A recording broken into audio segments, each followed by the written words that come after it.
Good afternoon. I'm Brent Roussin, Manitoba's Chief Provincial Public Health Officer. As of 9:30 a.m. Today, we have 181 new cases of the virus being identified since last Friday. So this includes 87 cases on Saturday, 63 cases on Sunday, and 31 cases to report today. Current 5-day test positivity rate is 5% provincially, 4.1% in Winnipeg. We have 2 additional deaths since last Friday, and I'd like to extend my condolences to their family, friends, loved ones. Dr. Attenwall and I have both shared data regarding hospitalizations and vaccinations. In the month of June, there were 412 hospital admissions. This is 45% lower than the previous month. Of those admissions, 74% had no vaccine dose. 22% had 1 dose, but the positive test result was within 2 weeks of that dose. 90% of those, or 90 of those 412 were admitted to ICU, and 77% of those ICU admissions had not a single dose of vaccine. 3% had 1 dose, but the positive result was less than 14 days. So again, we don't bring this up to blame or to shame anyone or to blame anyone for the reason of their illness. We're here showing the power of vaccine, that we see very few people being admitted to hospital, really even after a single dose, but especially after 2 doses.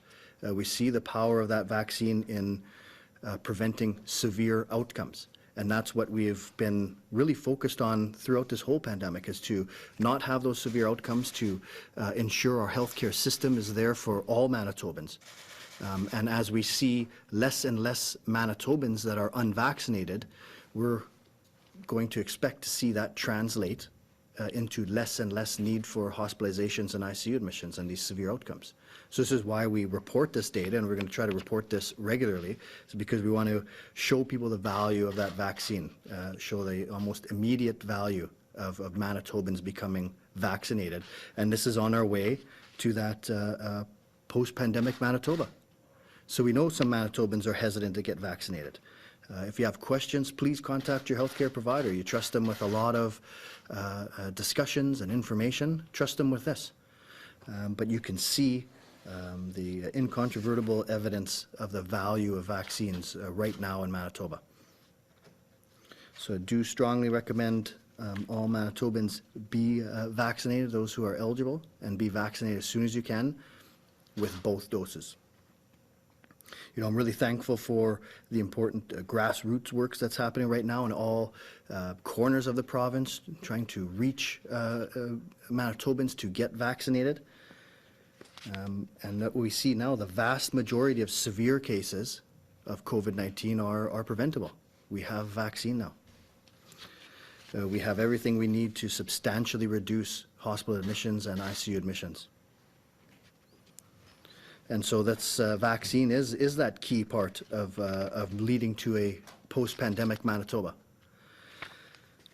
Each passing day, we see more and more Manitobans protected. We have over 1.5 million doses already provided to Manitobans. And so this vaccination, along with the public health orders, are bringing our case numbers down, bringing down the strain on the healthcare system so that we can loosen orders over time. And again, on that path to Manitoba with public health recommendations, but not orders. That post-pandemic Manitoba won't be reporting on daily case counts. Our healthcare system won't be strained from a single agent. But we have this power to make this happen through vaccination. As announced last week, July 14th, all super sites throughout the province will be offering walk-ins only. So Pfizer will be earmarked for those youth between 12 and 17, and Moderna will be available for adults at each site. So there are a number of Moderna appointments open and available for booking right now. So again, I encourage everyone to get vaccinated with both doses as soon as you become eligible. We still see some strain in our healthcare system, but we see that improving over time with our lower case counts as well as the uptake of vaccine. And so if we continue to get vaccinated at the rate we do, I see us continuing with our plans to reopen and to get to that pre-pandemic Manitoba. So thanks. Happy to answer any questions. Thank you, Doctor. A reminder to our reporters on the line, you will have one preliminary and one follow-up question. Up first this afternoon from Global News, Marnie. Good afternoon, Dr. Roussin. Thanks for taking our questions. The Justice Center for Constitutional Freedom says they've been hiring private investigators to keep tabs on government officials. To your knowledge, are you aware of having a PI following you to see if you're following public health orders? I'm not aware of that specifically, no. Okay, and in terms of our numbers, with the exception of today, it almost seems like they've kind of plateaued around the 70 to 80 case count daily. What do you make of our current trends, and are you concerned that we aren't seeing consistently lower numbers at this point? Well, I think, week over week, we're seeing a decline in the numbers, and we're still seeing some numbers up in the 70s and 80s. So, of course, we want to see those drop as far down as we can get them. But we know that with the vaccine uptake that we're getting, we're going to see that, and we're also going to see a decline in severe outcomes. But again, we have to reiterate, we're not done with this virus. This virus isn't done with us. We're dealing with the Delta variant. So we still have to be cognizant of this virus. We still have to take care to ensure we're not having large spreading events. And we still have to ensure that Manitobans get vaccinated at that fast pace that they've been doing up to now. From the Brandon Sun, Kyle. Good afternoon, Dr. Roussin. Would you be able to provide any kind of preview for announcements later this week about loosening of restrictions in the province? Yeah, so not specific. It's sort of in keeping with what we've done is we'll have an announcement later this week with those specifics. All I would say is that it's going to be keeping with our 4-3-2-1 plan, and Manitobans' work has put us in a position to move forward early again with our loosening plans. So details to follow. Thank you. And I know that the government has undertaken a bunch of information campaigns to convince or to clamp down on vaccine hesitancy.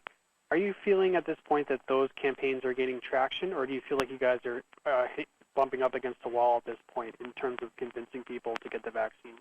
Well, I think there's been great work done. I think we're getting some results. You're going to see, as expected, once you get to the really high first dose uptake, then each percentage point after that's going to be more and more challenging because you do have to reach to the people who have declined up to now. But we're reaching people. And we're going to continue to reach out, continue to show the benefits of the vaccine, and really convince Manitobans that that's our way to a post-pandemic Manitoba. Thank you. From CJOB, Rosanna. Hi, Dr. Roussin. So a UK study is finding a change in the symptoms being reported depending on whether you're unvaccinated or have one dose or two. So can you give us an idea of any changes in the severity and types of symptoms we're seeing in our active cases right now based on vaccination status? Yeah, so a lot of it is anecdotal from what we're seeing, but we are seeing many cases of very mild respiratory virus symptoms. So simply runny nose, a sore throat. So we are seeing some of that. Of course, we're still seeing the severe outcomes. We're still seeing hospitalizations, ICUs, and unfortunately deaths. But we are seeing that shift to some milder illness, especially in those who are vaccinated. And we know that benefit of a vaccine, right? Nothing we do in medicine is 100% effective. And so vaccines aren't 100% effective, but these ones in 2 doses are in the 90s, which is quite quite great effectiveness. And we know that if people are vaccinated and still come down with COVID, they're much less likely to have severe outcomes, and they're even less likely to be able to be highly transmissible. So there's a lot of benefits to vaccine. Thank you. So as of yesterday, Saskatchewan is free of COVID-19 restrictions. Are you worried about Manitobans traveling next door, where people can go to nightclubs without masks now? And what kind of advice would you give to those traveling? So I mean, in Manitoba, we need to base our public health restrictions on the epidemiology that we see here. So we were late to enter the third wave. So we're late to come out of it. But we've been ahead of schedule for our reopen plans. And so the advice is be fully vaccinated. Those who aren't fully vaccinated are still required to isolate upon their return to Manitoba. So those that are, the advice really is to look at the epidemiology in Manitoba, to largely follow the restrictions we have in place, which we've been ahead of schedule, and we're going to continue to be ahead of schedule in our reopening plans. From the Winnipeg Sun, Scott. Hi, good afternoon, Dr. Roussin. Just looking at these hospitalization numbers, so 77% of the 90 cases had no vaccine, 3%. So does that suggest that 20% were fully vaccinated then, still wound up in ICU? And what would be the explanation for that, if that was the case? It's much less than that. So we have that, sort of that 74% of them are not even a single dose. 22% had a single dose but not yet protected, and so into the, I believe it's into the high 80s are not fully protected. So we're seeing very, very few people being admitted to ICU or hospital that are fully protected. That's that 2 doses plus 2 weeks. Okay, thank you for that. In terms of data of people contracting COVID, even though they either have 1 dose or fully vaccinated, do you guys have that data? Is that readily available to share, or is it not that important, given that it's more important to look at the severe outcomes instead? We do have that data, and it's much of what we talk about here. It's much well under 1% of our cases are those who are vaccinated, and so it's much the same measures of this. So we feel showing the severe outcomes is much more relevant. That we know that vaccines aren't perfect, just like no other healthcare intervention is perfect. So we're going to see cases after vaccine. What we see very, very little of are severe cases after vaccine. And like I say, that vaccination also protects against the transmitting to others. So lots of benefits, and we see it probably best demonstrated by showing the very few people who are fully vaccinated requiring admission to hospital. From CBC Radio Canada, Charles. Hi, Dr. Roussin. I would like to know, do you think Manitobans will need a 3rd dose of the vaccine? It's early to know. So right now there's obviously discussions on our fall plans. What will our COVID response look like this fall, when we fully expect to see influenza again, RSV again. And so it's going to really depend on the epidemiology. Will a 3rd dose be required? It's possible. Would everyone require it? We're not sure. Will it be just high-risk individuals? So there's a lot of work going, but we're really going to have to see the effects of the Delta variant, and what we see with immunity. Does it wane over time, or is it giving us good enough protection? For Manitobans going to other provinces this summer, besides being fully vaccinated, would you recommend some other safety measures while out in the other Canadian province opening up? Yeah, and I think that it's those fundamentals that we've been discussing from the beginning, and so those really aren't going to go away. So I think getting fully vaccinated is the newest addition to the fundamentals, and that's probably the most important thing right now. But when you're away, again, stay home when you're ill. I would avoid, large gatherings that have no controls, in them. Washing your hands frequently. Consider wearing a mask, even if the orders don't require it in those jurisdictions. So I think that following the fundamentals, being still aware of COVID, and really that's the path that we're on here, is where we're going to be providing those type of public health recommendations.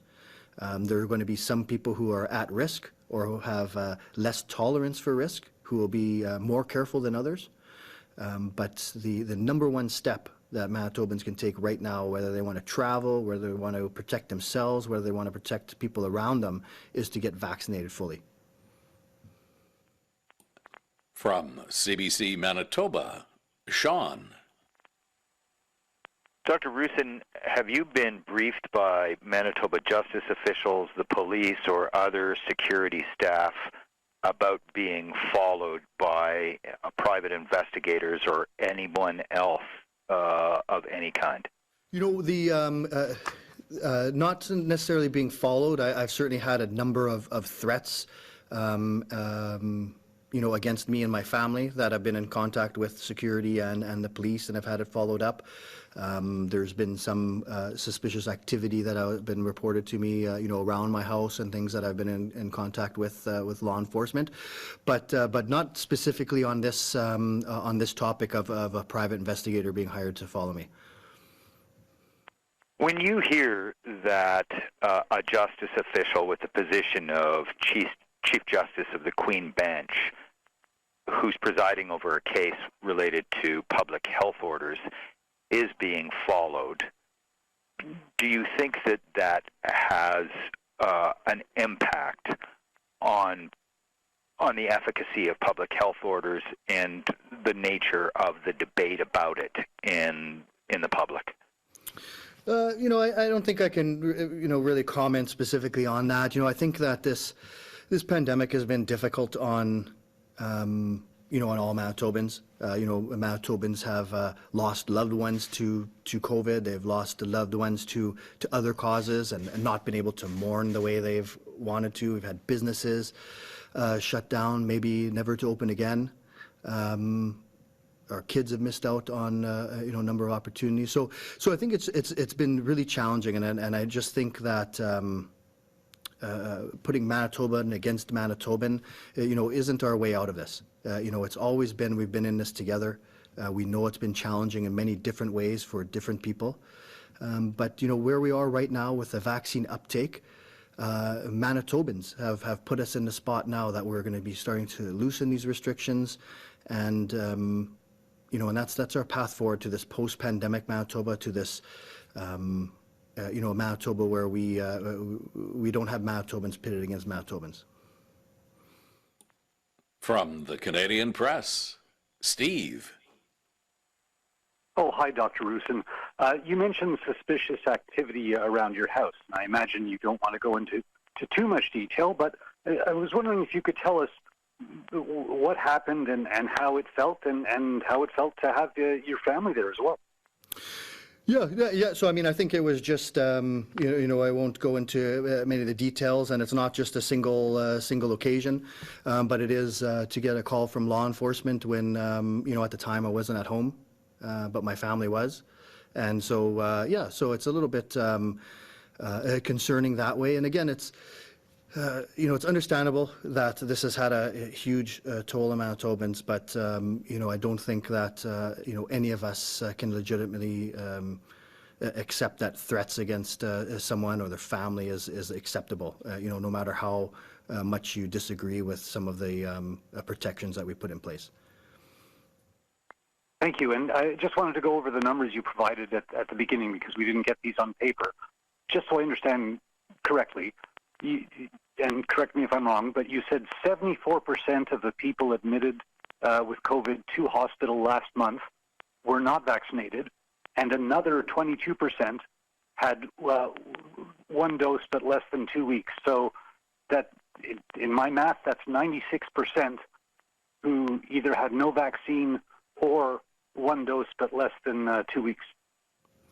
That's correct. Yeah, and like I say, is that we're for those that are fully vaccinated, we're seeing very, very few people ending up in hospital or ICU, and so it's really again.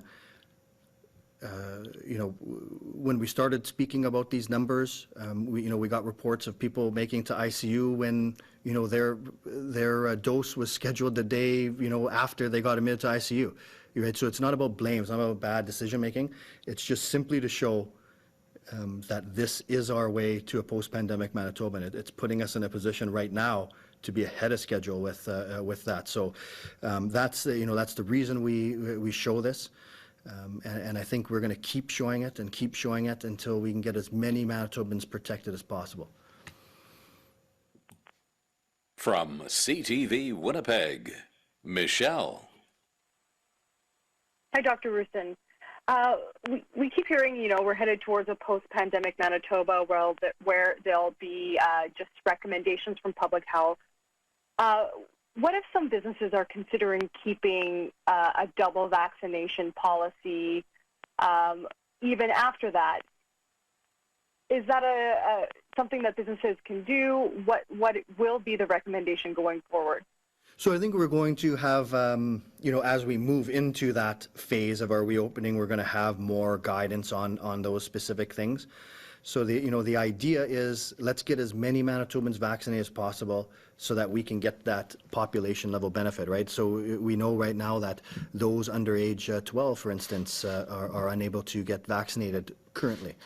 The more people that are vaccinated around them protects them, and if we have all doubly vaccinated people around them, those doubly vaccinated people are protected too. So you can really see that the population level benefit. So we do want to get to a place where this pandemic is behind us. It's not going to be COVID isn't going to be behind us, but the pandemic is going to be behind us. And we want to get to that point where we have recommendations, but not orders. Thank you. We're also hearing from the World Health Organization today that mixing vaccines is a concerning trend. There just wasn't a lot of science to back it up. Are we going to relook at that, or what will public health do with this statement from the WHO? Well, I think we will always be looking at evidence as it comes out. I think the evidence that we've seen to date is that there's the efficacy of mixing doses is the same, and in some instances we've seen it even better. We know that in the past with vaccines we use them interchangeably on many other different viruses that we vaccinated against. So. The basic premise of interchangeability of vaccines is there. And we've seen some evidence here of that it's at least equal or perhaps even better in some circumstances. So we'll continue to look at the evidence as it emerges. But for right now, our message would be to get vaccinated as soon as you become eligible. From CHVN, Taylor. Good afternoon. Back to the threats. How often have you been getting those? I think email type threats, or at least low-level threats were pretty common throughout all the phases of the pandemic, and that was probably daily or at least weekly. But during this third wave, things have been stretching out. So I've been getting more and more severe ones that have been reported to me that people have seen in social media that have had some law enforcement involvement in it. So it's troubling to see that. We've all been working hard for it, and to just try to get to this, to where we are now. We're able to loosen some of these restrictions, so hopefully those threats too are going to be a thing of the past. Along the same lines, in a lot of Manitoban families, social circles, there's a lot of tension between vaccines and those who aren't vaccinated. As things reopen and people start to gather in different ways, more of these kind of confrontations are going to happen. How do you suggest people talk about the topic of vaccines and socializing? Yeah, so I think that we're getting to most Manitobans. We're getting very high vaccine uptake. We need more, but we're certainly getting there. And I think this is along the same lines of what we talked about with that post-pandemic Manitoba. This is going to be where people's risk tolerance is, and so there might be some people whose risk tolerance, doesn't allow them to be around a large number of people who are unvaccinated. My advice is really just to the advice of what we've been giving here is if there's someone you care about who doesn't want to get vaccinated, I would suggest they speak to a healthcare professional just to get further advice on that. Again, we're not putting Manitoban against Manitoban, but we do want to show the value of that vaccine. And how it doesn't just protect you, it protects everyone around you. And we're starting to see that now. We're starting to see these numbers come down. We're starting to see hospitalizations come down. And that's because of vaccine. And that's going to be that path moving forward to lifting these public health orders. Our final reporter this afternoon from the Winnipeg Free Press, Danielle. Hi, Dr. Roussin. Returning to the question of daily case counts, is the average of about 70 cases a day and a test positivity rate at about 5% favorable to take the next step in the province's reopening plan, move toward 50% capacity across all health regions? Yeah, I think that given those numbers, given the trend, and then add to that the vaccine rate, the protection, then yes, then I do think we're in a position to continue to move forward with our reopen plans. And I do think that we're going to be able to do that province-wide. But again, that strong evidence is shown here, and we're going to keep showing it and keep showing it to Manitobans that the vaccines are highly effective, especially at keeping people out of hospital. Thanks. And was supposed to say, are you and when you project? Sorry, there you're cutting out. I didn't catch any of that second question. Okay, I'll try again if you can hear me now. The Delta screen, it was supposed to be in place last week. Are you going to screen all the unspecified samples for the variant? And when do you project it may become dominant in Manitoba? Yeah, so we're on that way. I don't believe we have that ability to screen them all right now for Delta, but we are on the path to be able to do that. And so right now, certainly Alpha is the dominant strain in Manitoba, and we're seeing that as in the severe outcomes as well. So it's difficult to predict. We're seeing our case numbers declining at the same time as vaccine is climbing. So we do see in other jurisdictions, once Delta is there, we're going to see that become the dominant strain. But it's really difficult to predict when that would occur. Thank you, Doctor. Thanks, everyone. This concludes our media briefing.